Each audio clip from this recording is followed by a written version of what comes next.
औज़ुबिल्लाहिमिनश्शैतानिर्रजीम बिस्मिल्लाहिर्रहमानिर्रहीम। मेरा नाम ज़ुहैब अहमद है और मैं हूं आपका मैथमेटिक्स का टीचर। हमने 9th क्लास के लेक्चर सीरीज़ का आगाज़ किया हुआ है जिसमें हम यूनिट नंबर 4 को डिस्कस कर रहे हैं। प्रीवियस लेक्चर के अंदर हमने एक्सरसाइज 4.1 को कंप्लीट किया। आज हम एक्सरसाइज 4.2 को स्टार्ट करने जाएंगे। ये भी पेपर में शॉर्ट के लिहाज से अहम है और अक्सर इसमें से आपको एक लॉन्ग क्वेश्चन भी पूछ लेता होता है। तो इस एक्सरसाइज को स्टार्ट करने से पहले मैं कुछ फार्मूलाज आपसे डिस्कस करता हूं, फिर देन उसके बाद हम इस एक्सरसाइज का क्वेश्चंस को ऊपर मूव करते हैं। तो चले अपने लेक्चर का आगाज करते हैं और देखते हैं आज हमारे पास सीखने के लिए क्या है। सबसे पहले क्वेश्चंस पे आने से पहले मैं कुछ फार्मूलाज के ऊपर बात करूंगा। ये 1 2 3 4 5 6 7 ये 7 फार्मूलाज तो वही फार्मूलाज हैं जो मैंने एक्सरसाइज 4.1 के एक इंट्रोडक्टरी लेक्चर के अंदर मैंने बताया था और ये सारे फार्मूलाज ने इस फार्मूलाज की मदद से एक्सरसाइज 4.1 को भी क्या किया, सोल्व किया।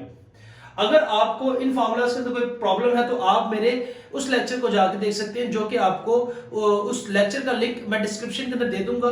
मजीद ये कि अगर आप मेरे चैनल के ऊपर आए तो प्लेलिस्ट सेक्शन में जाके यूनिट नंबर 4 के ऊपर आप क्लिक कीजिएगा। आपके पास सारे लेक्चर्स एक सीक्वेंस में खुल जाएंगे। तो उसके बाद जब 4.1 के क्वेश्चन 1 और 2 के बाद जो मैंने लेक्चर दिया है बेसिक फार्मूलाज के नाम से, तो वो लेक्चर आप देख लीजिएगा। उसके अंदर आपको सारे 7 के 7 फार्मूलाज मिल जाएंगे जो कि मैथमेटिक्स की बेसिक्स के अंदर शामिल है। इसको आपको जानना बड़ा ही जरूरी है। इसके बाद ये 3 फार्मूलाज ऐसे हैं जो स्पेसिफिकली एक्सरसाइज 4.2 के लिए ही है। इन 3 फार्मूलाज का, बल्कि इन 3 में से भी ये 2 फार्मूलाज सिर्फ और सिर्फ 4.2 के अंदर इस्तेमाल होंगे। ये फिर भी कभी ये कहीं ना कहीं इस्तेमाल हो जाता है, लेकिन ये 2 फार्मूला स्पेसिफिकली 4.2 के अंदर ही है। बाकी ये 7 बेसिक फार्मूलाज हैं। मैं फिर भी रिपीट कर देता हूं। a प्लस बी का स्क्वायर किसके इक्वल होता है? That is equal to a का square plus 2ab plus b का स्क्वायर। a माइनस b का square that is also equal to a का square minus 2ab plus b का square. a का स्क्वायर माइनस b का square that is equal to a square a plus b and a minus b। a plus b का cube that is equal to a का cube plus b का cube plus 3ab a plus b। a minus b का cube that is equal to a का cube minus b का cube minus 3ab a minus b। a का cube plus b का cube that is equal to a plus b a square minus ab plus b का square and a का cube minus b का cube that is equal to a minus b a का square plus ab plus b का square. तो ये तो 7 पुराने हो गए। अब हुआ क्या, ये जो 2 आपको फार्मूलाज नजर आ रहे हैं ये कोई न्यू फार्मूलाज नहीं। बेसिकली हुआ क्या, देखिए ये a प्लस b का स्क्वायर हमारे पास ये रहा और ये a माइनस b का स्क्वायर ये रहा। हमने क्या किया, हमने बस ये a प्लस b के स्क्वायर को यहां पे और a माइनस b के स्क्वायर को यहां पे लिख दिया और इन दोनों को आपस में ऐड कर दिया। अगर इन दोनों फार्मूलाज को अगर आपस में ऐड करो तो हमारे पास आता है 2 ब्रैकेट स्टार्ट a का स्क्वायर प्लस b का स्क्वायर।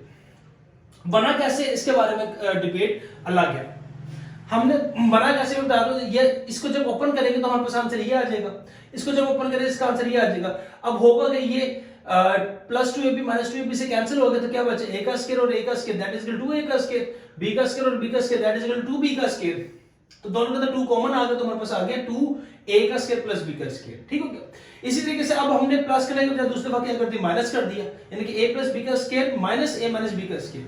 तो अब हम माइनस जब किया तो हुआ क्या, ये माइनस साइन चेंज कर देगा तो ये प्लस a का स्क्वायर माइनस a का स्क्वायर से कैंसिल, ये प्लस b का स्क्वायर माइनस b का स्क्वायर से कैंसिल। तो क्या बचा हमारे पास माइनस का साइन चेंज कर दे तो 2ab और 2ab that is equal to 4ab हमारे पास आ गया। ठीक है, यानी कि हमने इन 2 फार्मूलाज को आपस में पहले जब इन दोनों को जब ऐड कर रहे हैं तो हमारे पास ये आ रहा है और इन दोनों को जब सब्ट्रैक्ट कर रहे हैं तो हमारे पास आंसर ये आ रहा है। ठीक हो गया, 4ab। इसी तरीके से तीसरा फार्मूला हमारे पास क्या होता है, a plus b plus c का स्क्वायर। अब देखिए अब हमारे पास 2 वैल्यूज हैं, अगर 2 के बजाय 3 वैल्यूज का स्क्वायर आ जाए तब हम उसको कैसे सॉल्व करेंगे। अगर 3 वैल्यूज का स्क्वायर आ जाए जैसे कि a plus b plus c का स्क्वायर, तब हम इसको कैसे सॉल्व करेंगे, that is equal to a का स्क्वायर प्लस b का स्क्वायर प्लस c का square plus 2ab plus 2bc plus 2ca। इसको एक तरीके से और भी लिखा जा सकता है। अगर मैं इन तीनों के अंदर से 2 को कॉमन ले लूं तो ये लिख सकता हूं इसके a plus b plus c का square that is equal to a का स्क्वायर प्लस b का स्क्वायर प्लस c का स्क्वायर। इन तीनों के अंदर 2 कॉमन आ रहा है, 2 को कॉमन ले लेते हैं तो बाकी का बच रहा है हमारे पास ab plus bc plus ca। अमूमन हम जब क्वेश्चंस को सॉल्व किया करेंगे तो मैं डायरेक्टली ये चीज इस्तेमाल कर लिया करूंगा 2 को कॉमन लेने की। ठीक है, तो चलिए एक्सरसाइज 4.2 का क्वेश्चन नंबर 1 को करते हैं। 4.2 का क्वेश्चन 1 कहता है, पार्ट नंबर 1 है इसका, इफ अगर a plus b equal to 10 हो और a minus B is equal to 6 हो, then find the value of a का स्क्वायर प्लस b का स्क्वायर। तो हमने इसकी वैल्यू निकालनी है, यानी कि हमें क्या दे रहा है, हमें a प्लस b दे रहा है वो 10 और a माइनस b दे रहा है वो 6। तो हमने फाइंड क्या करना है, हमने फाइंड करना है a का स्क्वायर प्लस b का स्क्वायर। अब कौन सा फार्मूला इसके अंदर से इस्तेमाल होगा, इसको पिक करने से पहले आपने क्वेश्चन के अंदर से हमेशा दो चीजें निकाल लेनी है। एक, क्या आपको गिवन है, आपको अवेलेबल क्या है, और दूसरा इसके अगेंस्ट आपसे रिक्वायर यानी कि आपसे फाइंड करने के लिए क्या गया है वो। तो हमें अवेलेबल क्या है, हमें अवेलेबल है a प्लस बी का square, a plus be available है जो कि किसके इक्वल है, 10 के इक्वल है। और दूसरा क्या अवेलेबल है हमारे पास, a माइनस बी अवेलेबल है जो कि किसके इक्वल है, 6 के इक्वल है। हमने फाइंड क्या करना है, हमने फाइंड करना है a का स्क्वायर प्लस b का स्क्वायर, हमने ये इसको फाइंड करना है। अब देखिए, अब आप देखें अपने फार्मूलाज के अंदर जाएं और देखिए कौन सा ऐसा फार्मूला है जिसमें मैं a प्लस बी को और a माइनस बी को पुट करूं, इंसर्ट करूं, तो मुझसे मेरे पास a का स्क्वायर प्लस b का स्क्वायर की वैल्यू फाइंड होती है। देखिए अगर मैं यहां पे a प्लस बी की वैल्यू पुट करूं, कर सकता हूं, लेकिन इससे मेरी फाइंडिंग्स नहीं आ रही जो कि a का स्क्वायर प्लस b का स्क्वायर है, क्योंकि देखिए यहां पे a का स्क्वायर b का स्क्वायर है लेकिन ab की वैल्यू अवेलेबल नहीं है मेरे पास। सेम सिनेरियोस के साथ a माइनस बी पुट कर सकता हूं लेकिन ab अवेलेबल नहीं, a प्लस बी और a माइनस बी यहां पे पुट कर सकता हूं मैं। देखिए a प्लस बी इधर और a माइनस बी इधर पुट कर सकता हूं, तो a का स्क्वायर माइनस b का स्क्वायर यहां से भी वैल्यू आ सकती है मेरे पास, एक तरीका तो ये है। लेकिन अगर स्पेसिफिकली इस एक्सरसाइज के फार्मूलाज के ऊपर से बात करें तो हम इन फार्मूलाज के अंदर से देखेंगे, ठीक है। बाकी तो नीचे क्यूब वाले आ गए, क्यूब का तो यहां पे अवेलेबल कुछ नहीं है।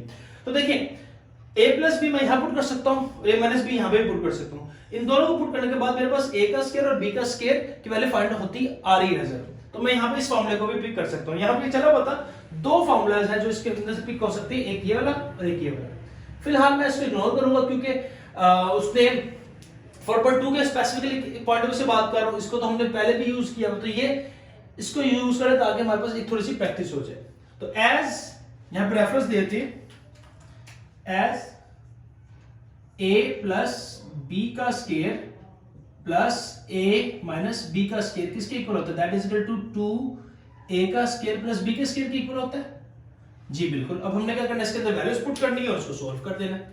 a प्लस b की वैल्यू क्या हमारे पास 10 का स्क्वायर, a माइनस b को रिप्लेस कर दें उसकी वैल्यू के साथ क्या है 6 का square, that is equal to a का स्क्वायर प्लस b का स्क्वायर, इसको तो फाइंड करना है हमें। तो 10 का स्क्वायर 100, 6 का square 36, that is equal to a का स्क्वायर प्लस b का स्क्वायर।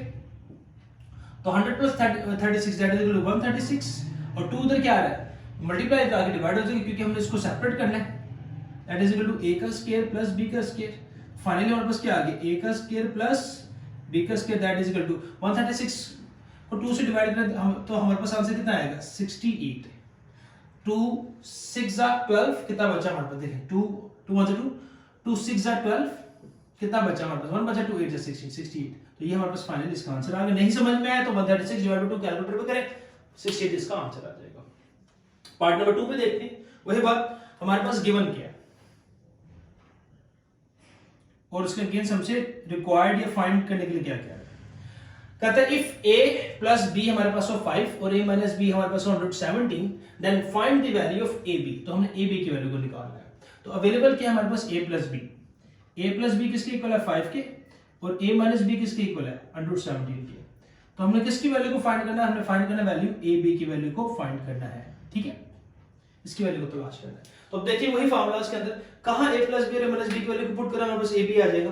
तो इस पे आए जरा, a प्लस बी यहां पुट हो सकता है जी, a माइनस बी यहां पुट हो सकता है, हां हो सकता है। तो इससे हमारे पास ab आता नजर आ रहा है जी, तो हम इस फार्मूले को पुट कर पिक कर लेंगे। तो लिखेंगे रेफरेंस की तरफ एज a प्लस b का square minus a minus b का square that is equal to 4ab।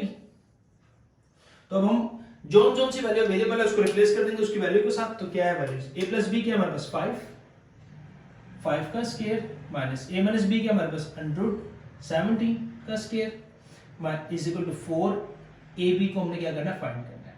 तो 5 का square that is equal to 25 minus, अब ये स्क्वायर इस स्क्वायर रूट से कैंसिल हो गया तो कितना आ गया 17 आ गया हमारे पास, that is equal to 4ab।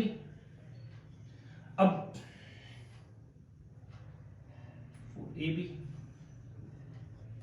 अब 25 में से 17 को सब्ट्रैक्ट करें तो हमारे पास क्या आंसर आता है, 8 आता है, और 4 इधर मल्टीप्लाई जाके डिवाइड हो जाएगा, that is equal to AB। तो फाइनली हमारे पास क्या है, AB that is equal to 2। ये हमारे पास इसका आंसर आ गया। ठीक हो गया। मूव करते हैं इसके क्वेश्चन नंबर 2 की जानिब। क्वेश्चन नंबर 2 कहता है इफ A का स्क्वायर प्लस B का स्क्वायर प्लस C का square is equal to 45, A plus B plus C that is equal to -1, then find the value of AB plus BC plus CA। देखिए कितनी values available है, जरा देखिए। Given हमारे पास given क्या है, A का स्क्वायर प्लस B का स्क्वायर प्लस C का square that is equal to 45 और A plus B plus C that is equal to -1।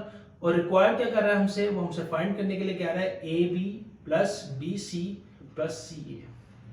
तो फार्मूला कौन सा पिक होगा, देखिए 3 वैल्यूज वाला, A का स्क्वायर प्लस B का स्क्वायर प्लस C का स्क्वायर, एक ही फार्मूला हुआ है हमारे पास ये वाला, A plus B plus C का स्क्वायर। तो हम इसको लिख लेते हैं as A plus B plus C का square that is equal to A का स्क्वायर प्लस B का स्क्वायर प्लस C का स्क्वायर। यहाँ पे मैंने जैसे कहा था कि फार्मूला क्वेश्चन के अंदर मैं 2 कॉमन ले लिया करूंगा, इससे फायदा हुआ करेगा हमारे लिए। 2 कॉमन ले लिया, बाकी था बचा हमारे पास AB plus BC plus CE। ठीक हो गया। तो अब हम क्या करते हैं, हम इनकी वैल्यूज को रिप्लेस करते हैं, जो से अवेलेबल है। A plus B plus C available है, G अवेलेबल है, A plus B plus C available है, जो क्या हमारे पास -1 is equal to A plus B plus C का स्क्वायर, ये क्या अवेलेबल है, A plus B plus A का स्क्वायर प्लस B का स्क्वायर प्लस C का square that is equal to 45 plus 2 और AB plus BC plus CA को हमने फाइंड करना है। तो अब देखिए -1 का स्क्वायर खोला कितना आ गया, -1 का स्क्वायर 1 आ गया, क्योंकि माइनस माइनस प्लस हो गया, 1 का स्क्वायर 1 ही होता है। अब देखिए 45 को 2 से ऐड नहीं कर लेना, बेसिकली 2 क्या हो रहा है, 2 इससे मल्टीप्लाई हो रहा है, तो हमें 45 को पहले इक्वल से इस तरफ लेकर आना होगा। ठीक हो गया। तो 45 इधर आगे कितना देगा, -45 हो जाएगा, इक्वल से इधर क्या हो रहा है 45 प्लस हो रहा है, इधर आगे माइनस हो गया, तो इधर क्या बचा 2AB plus BC plus CA। अब चूंकि ये शुरू में प्लस का साइन है तो यहाँ पे शुरू में कोसाइन डालो, अगर किसी वैल्यू के शुरू में कोसाइन है तो उसका साइन होता है प्लस के साइन होता है, तो लिहाजा यहाँ पे आप प्लस डालना चाहे तो डाल दें, नहीं भी डालना चाहे तो उसका मतलब क्या है, यहाँ पे प्लस का ही साइन कंसीडर होगा। ठीक हो गया। तो 1 में से 45 को सब्ट्रैक्ट करें तो -44 आ जाएगा, क्योंकि बड़ा साइन इसका माइनस क्या है, 2 इधर क्या हो रहा है मल्टीप्लाई, इधर आगे डिवाइड हो जाएगा, तो हमारे पास क्या आ गया AB plus BC plus CA। तो अब हमारा फाइनली क्या AB plus BC plus CA का फाइनल आंसर क्या आ गया, दैट इज इक्वल टू 2 1 2 2 2 22 44, तो -22 इसका फाइनली आंसर आ गया। ठीक हो गया। इसी तरह इसके क्वेश्चन नंबर 3 पे आती हैं। अब देखिए, अब यहाँ पे हमारे पास सवाल मौजूद है A plus B plus C के लिए, तो जरूरी नहीं कि हमेशा A plus B plus C के लिए ही ये क्वेश्चन वैलिड हो, ये चेंज भी हो सकता है, X plus Y plus Z भी हो सकता है, L plus M plus N भी हो सकता है, जिस तरह इस केस में M plus N plus P भी हो सकता है, किसी के लिए भी तीन वेरिएबल्स के लिए फार्मूला वैलिड है। तो हमें अवेलेबल क्या है इसके अंदर, हमें क्या दे रहा है, if M plus N plus P that is equal to 10 हो, Mn plus NP plus MP that is equal to 27 हो, then find the value of M का स्क्वायर प्लस N का स्क्वायर प्लस P का square, इसकी value को find करना है। तो कर लेते हैं। हमें गिवन क्या है, हमें अवेलेबल है M plus N plus P that is equal to 10 और Mn plus NP plus MP that is equal to 27 अगर हो तो रिक्वायर्ड क्या है, M का स्क्वायर प्लस N का स्क्वायर प्लस P का स्क्वायर, इसको क्या करना है, हमने फाइंड करना है। फार्मूला अब देखें, इस फार्मूले को मैं कैसे Mn के अंदर डालूंगा, एज इस फार्मूले को डाल लेते हैं हम, A plus B plus C था तो हम इसको कर लेते हैं as M plus N plus P का square that is equal to M का स्क्वायर प्लस N का स्क्वायर प्लस P का स्क्वायर, 2 कॉमन ले लिया, बाकी कितना है हमारे पास Mn plus NP plus MP। उस A plus B plus C वाले को हमने Mn के अंदर कन्वर्ट कर लिया। ठीक है, तो वैल्यूज पुट करते हैं। हमारे पास M plus N plus P की वैल्यू अवेलेबल है, जो कि हमारे पास 10 है, 10 का square that is equal to, हमारे पास क्या M का स्क्वायर प्लस N का स्क्वायर प्लस P के स्क्वायर की वैल्यू अवेलेबल है, नहीं, ये तो फाइंड करनी है, तो उसको एज इट इज लिख देते हैं, M का स्क्वायर प्लस N का स्क्वायर प्लस P का स्क्वायर प्लस 2 फार्मूले का, और Mn plus NP plus MP किसके इक्वल है, दैट इज इक्वल टू 27 ही आप लिख देते हैं। तो 10 का स्क्वायर ओपन करें कितना हो जाएगा 100 that is equal to m का स्क्वायर प्लस n का स्क्वायर प्लस p का स्क्वायर। अब ये प्लस 2 को 27 से मल्टीप्लाई करें कितना होता है हमारे पास 54। 2 27 से 54 होता है। आप मल्टीप्लाई करके देख लीजिए कि 27 को ऊपर रख के 2 को नीचे, या कैलकुलेटर आपके पास मौजूद है, 27 को 2 से करें दैट इज इक्वल टू 54। अब 54 इधर क्या हो रहा है प्लस, इधर आगे माइनस, क्योंकि हमने m का स्क्वायर प्लस n का स्क्वायर प्लस p के स्क्वायर की वैल्यू को फाइंड करना है। तो 100 minus 54 that is equal to m का स्क्वायर प्लस n का स्क्वायर प्लस p का स्क्वायर। तो क्या आ गया फाइनली हमारे पास m का स्क्वायर प्लस n का स्क्वायर प्लस p का square that is equal to 100 minus 54 that is equal to 46। ये इसका फाइनली आंसर आ गया। ठीक हो गया। तो ये था सर क्वेश्चन नंबर 3। अब मूव करते हैं सर क्वेश्चन नंबर 4 की जाए। क्वेश्चन नंबर 4 क्या कहता है? क्वेश्चन नंबर 4 भी कहता है इफ अगर x का स्क्वायर प्लस y का स्क्वायर प्लस z का स्क्वायर इज इक्वल टू 78 हो और xy plus yz plus zx हमारे पास 59 हो, then find the value of xy plus x plus y plus z की वैल्यू को। तो वही बात, गिवन क्या है हमारे पास अवेलेबल है x का स्क्वायर प्लस y का स्क्वायर प्लस z के स्क्वायर की वैल्यू अवेलेबल है जो कि 78 है, और xy plus yz plus zx available है जो कि 59 है। और हमसे रिक्वायर्ड क्या है, रिक्वायर्ड या फाइंड जो भी कह लें, वो हमारे पास है z x plus Y plus z। अब देखें तीन वैल्यूज हैं, तीन वैल्यू वाला एक ही फार्मूला है, वो हमारे पास a प्लस बी प्लस सी वाला है।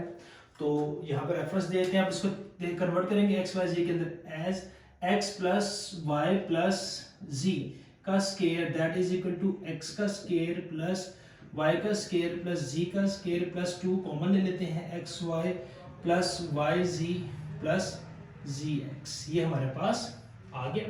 अब इसके अंदर वैल्यूज रिप्लेस करते हैं और फाइंड करते हैं। x प्लस वाई प्लस जी की वैल्यू को तो हमने फाइंड करनी है, x प्लस वाई प्लस जी इसको तो फाइंड करना है, ये तो अवेलेबल नहीं है हमारे पास। तो x का स्क्वायर प्लस वाई का स्क्वायर प्लस जी का स्क्वायर यहाँ तक की वैल्यू क्या अवेलेबल है हमारे पास 78 है जी बिल्कुल, प्लस 2 फॉर्मूले का x y plus Y Z plus जी एक्स कितना हमारे पास 59। तो हम क्या करेंगे 2 को 59 से मल्टीप्लाई कर देते हैं, ये कि x plus Y plus c का square that is equal to 78 plus 2 को 59 से मल्टीप्लाई करते हैं तो कितना 2 9 से 18 का 8 1 करे 2 1 5 से 10 1 11। मजीद ये कि कैलकुलेटर में भी आप कर लें ताकि कोई गलती ना हो। 59 multiply by 2 that is equal to 118 आ गया। अब आप क्या करेंगे 118 के अंदर 78 को प्लस कर देते हैं, x प्लस वाई प्लस जी का square that is equal to 78 plus 118 that is equal to 196। अब देखिए ये तो आ गया, हमें किसकी वैल्यू चाहिए, हमें चाहिए x प्लस वाई प्लस जी की वैल्यू, जबकि ये क्या x plus Y plus z के स्क्वायर की है। तो हम taking square root both side, क्योंकि स्क्वायर को खत्म करने का तरीका होता है हम दोनों का स्क्वायर रूट ले लेंगे, टेकिंग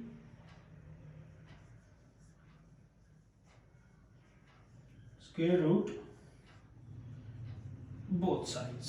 तो अब आपका स्क्वायर रूट ले लेते हैं, तो हमारे पास क्या आ गया इसका आंसर, तो x प्लस वाई प्लस जी का स्क्वायर रूट इसका square root that is equal to 196 का स्क्वायर रूट। ये स्क्वायर रूट से कैंसिल कितना बचा x plus Y plus z that is equal to 14, क्योंकि 196 14 का क्या बनता है स्क्वायर बनता है। ठीक हो गया। इसका पार्ट नंबर 5 देखते हैं। पार्ट नंबर 5 कहता है इफ अगर हमारे पास x plus Y plus z कितना 12 हो और x का स्क्वायर प्लस y का स्क्वायर z का स्क्वायर 64 हो, then find the value of x y plus y z plus zx की वैल्यू को हम क्या करना है फाइंड करना है। तो वही बात गिवन क्या है हमारे पास x plus y plus z is equal to 12 available है, x का स्क्वायर प्लस y का स्क्वायर प्लस z का square that is equal to 64 available है। तो हमने रिक्वायर्ड किया, हमसे फाइंड क्या करना है, हमने करना है x Y plus Y Z plus जी एक्स की वैल्यू को फाइंड करना है। रेफरेंस दे देते हैं, रेफरेंस हमारे पास तीन वैल्यूज का फॉर्मूला यही है a plus B plus C का स्क्वायर, यानी कि हम क्या देंगे as X plus Y plus जी का square that is equal to X का स्क्वायर प्लस वाई का स्क्वायर प्लस जी का स्क्वायर, 2 कॉमन लेते हैं, बाकी तो बचे X Y plus Y Z plus gx। तो किसके इक्वल आ गया x प्लस वाई प्लस जी की वैल्यू क्या हमारे पास 12 का square that is equal to x का स्क्वायर प्लस वाई का स्क्वायर प्लस जी का स्क्वायर किसके इक्वल है दैट इज इक्वल टू 64 पूरी वैल्यू ना देखिए 64 अवेलेबल है, plus 2 as it is X Y plus Y जी और प्लस जी एक्स की वैल्यू को फाइंड करना है। टर्फ का स्केल खोला, ओपन किया तो 144 आ गया, that is equal to 64 plus, या आप यहीं पे कर लें 64 इधर क्या हो रहा है प्लस लगा के माइनस कर दें 64 दैट इज इक्वल टू 2, क्योंकि 64 2 के अंदर ऐड नहीं हो सकता, 2 बेसिकली इससे मल्टीप्लाई हो रहा है। X Y plus Y Z plus जी एक्स, हम क्या करेंगे 144 के अंदर से 64 को सब्ट्रैक्ट कर दें तो हमारे पास इसका आंसर आता है 80, और 2 उधर क्या हो रहा है मल्टीप्लाई लगा के डिवाइड हो जाएगा, that is equal to x Y plus Y जी और प्लस जी एक्स। तो finally x Y plus Y जी और plus ji x that is equal to 40 के इक्वल आ गया, 2 2 40 जा 80, ठीक हो गया, तो 40 इसका आंसर आ गया। तो ये था क्वेश्चन नंबर 5। तो उम्मीद करता हूँ आपको ये लेक्चर समझ में आया होगा। ये सवाल शॉर्ट के पॉइंट ऑफ व्यू से पेपर में अहम है, तो अब कोई भी सवाल नीचे कमेंट सेक्शन आप पूछ सकते हैं। अपना बहुत ख्याल रखिएगा, मिलते हैं नेक्स्ट लेक्चर में। अल्लाह हाफिज़।